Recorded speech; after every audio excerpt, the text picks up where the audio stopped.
Umabot ng higit 2 milyon ang mga nagparehistrong botante para sa barangay at sangguniang kabataan elections. Mula August 1 hanggang August 9, iniulat ng COMELEC na umabot sa 2.1 milyon ang nagparehistro.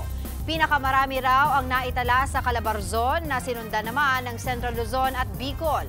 Sa huling araw naman ng voter registration kahapon, dumagsa ang mga nagparehistro sa mga mall na satellite registration ng local offices ng COMELEC para sa BSKE. Naunang sinabi ni Pangulong Bongbong Marcos na pipirmahan niya ang panukala na iurong ang eleksyon at isagawa ito sa November 2026. Idaraos dapat ito sa Disyembre. Mga kapatid, Angela Lagunsad Castro po para sa komprehensibo at makabuluhang balitaan at talakayan. Mag-follow at subscribe na sa social media pages ng News 5.